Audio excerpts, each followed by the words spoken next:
Hello everyone, welcome back to another episode of r/Nuclear Revenge. In today's episode, narcissist business partner tried to screw me over, so I made an example out of him. We have an open door policy. The front door is always open. If you don't like it here, okay then. Before we get started, make sure to subscribe so you will never miss a video. So let's get started.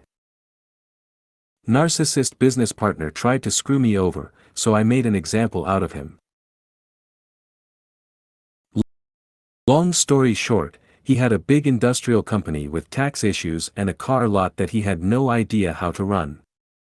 I'd had a successful auto repair business for several years, and after being paid weekly at his car lot for a while, I offered to bring in some of my cash in exchange for use of his industrial service trucks and shop space. His situation went downhill so fast that I basically ended up repairing his car lot customers' vehicles totally at my expense in exchange for the facilities. He never showed up, and I soon learned that he didn't pay his bills either. I should have left sooner, but I couldn't just leave him by himself. He couldn't pay his employees, and it was just me left in his industrial shop making what money I could. The landlord kept coming by because he wasn't getting paid and said the day of reckoning was coming, and my partner wasn't taking him seriously. I ended up saving about $1 million of his industrial equipment and personal stuff such as boats, antique vehicles, race cars, office equipment at my own cost because he just wouldn't.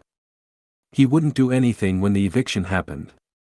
He leased a huge shop to move the stuff to and wanted to go all in on the car lot and repair business, but the plans he had to pay the bills for that place fell through.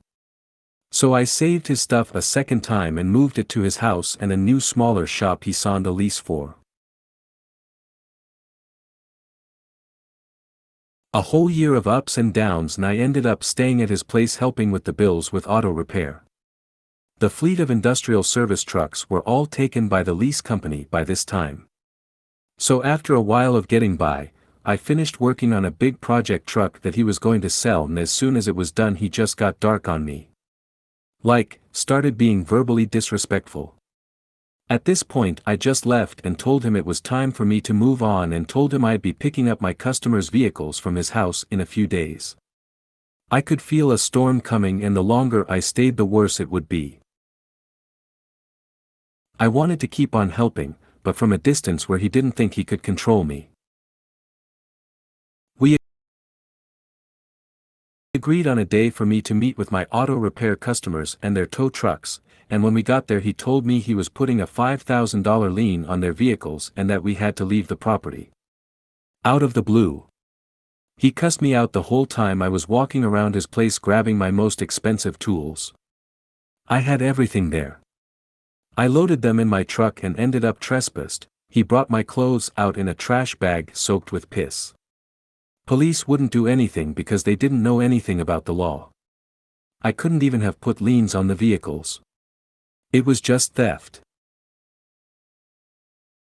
After everything I'd done for the guy, I wasn't going to court and putting my customers through that over his control issues. I'm getting those vehicles.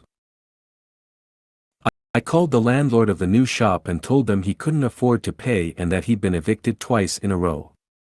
Called his home landlord and told him that he couldn't afford to pay that, about the evictions, and that his property was about to be the biggest industrial storage site in the whole neighborhood. Called his car lot customers and told them that the titles for vehicles he promised didn't exist and that he never paid the auction.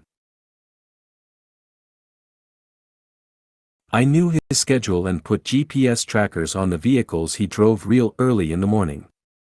Once he left I pushed the first car across the road and the customer got it. After that he parked several vehicles in front of the second one and jacked it up to take the wheels off and took the battery out. I picked 2 vehicles of his I liked and disabled them while he was gone the second time. It took under 5 minutes to get into them and make them quite immobile. Everything he owned was running because of me anyways. He still doesn't know it was me and they still don't run. Had to go back a couple times to replace GPS batteries. Later on I got into the rest of them blocking the second car, unhooked the shift cables and pushed them out of the way, got into his garage where he'd put all four wheels, and was running to get my tools so the tow truck could grab it when he got back. His kid tipped him off about the tow truck. Funny because he said I was too afraid to come onto his property and that it must have been the truck driver. Yeah, okay. Been there, done that. When he finally got evicted from the storage facility, they put it all out by the road and I picked what I wanted in between his trips there. He was moving pretty fast because I couldn't help but confronting him and asking about the badass garage sale. LMAO. He stuttered like good doctor. I was going to have a couple of his vehicles stolen and push the rest into the lake next to his house. But someone told me he was telling people I was a crazy drug addict. Cool. So I bought several websites with his name on it and published all the BS he'd done, beaten girlfriends, everything. Paid for ads and made sure it was the first thing people saw when his name was Google. After that he called the police for harassment. Detective called me and I told the situation and was just straight up. I hate this man. He stole from my customers to get at me and it's despicable. He told me he wanted to press charges and could, but I just hate him more afterwards, and hating people is bad for your mental health. Told me if this continues someone is going to jail. So, he said no charges if I stop and he's going to get the vehicles back. I just said thanks, that's all I wanted. Thank you. The last thing I heard about it was phone calls from my customers and friends passing by his house. He was surrounded by police in his front yard and a sergeant was tearing him a new asshole. Something about the terrible things he'd heard about him. Some of his car lot customers stopped by to see what the ruckus was and ask about their titles, repairs, and money he owed them. I wish I could have seen it myself. My customers got their vehicles back and forgave me for the trouble. I really did everything I possibly could to help them, and won. He's still living at that house. His brother is paying his $3,000 a month in bills several months later, and what's left of his equipment is at his mom's house. And I'm seeing a therapist because the situation kinda turned me to a psychopath and I'd murderously rage at any perceived disrespect. It's gotten a lot better and I don't want to ruin people's lives just for judging me anymore. So, yeah. Woo. We have an open door policy. The front door is always open. If you don't like it here, okay then. This happened about a decade ago when I first started looking to leave the bank I was then working for. I felt I had hit my ceiling there, plus the commute daily to the office was a killer. So I started looking for roles in my area of expertise closer to home, and found one for a local medium-sized building society. I applied immediately. Coming from a Big Four bank, I spoke bankese like the veteran I was, aced all the online skills and psychometric testing, and knocked my phone interview for 6. A few days later, I got an email invite for a final face-to-face interview with the manager who I would be reporting to, if I was hired. With a time and date booked in, I prepared some answers for questions I thought I'd get, name a time you went above and beyond, etc., and counted down the days. The day arrived, and about an hour before my appointment I received an email from the manager himself. Let's call him Dave. Dave said he was looking forward to our face-to-face to get to know me and get a feel for me as a person, and to please bring a hard copy of my cover letter and resume to the meeting. Thankfully, I hadn't left home yet, so I quickly printed off a copy of each and ran out the door. I got to the head office of the building society, let the receptionist know I was there to have an interview with Dave. About 5 minutes later Dave appeared, all smiles, shook my hand, and ushered me into his office. After exchanging a few pleasantries, Dave asked me if I had any questions before we begun. A mentor of mine at the time told me that if presented with an opportunity to ask questions in an interview, a good go-to question is, what's the work culture like here between reporting lines? Do you have an open door policy if people have questions or need help? So I asked that. Dave seemed to take a moment before responding, we have an open door policy. The front door is always open if you don't like it here, before laughing. In the moment I kind of didn't know what to do, so I laughed as well, thinking it might have just been his sense of humor. Before I could ask anything else, let alone a clarifying question, Dave asked me for my cover letter and resume. I passed them over to him and he started flicking through the pages. He then asked me a question I was expecting, can you tell me a time you went above and beyond to achieve a goal? I gave an answer.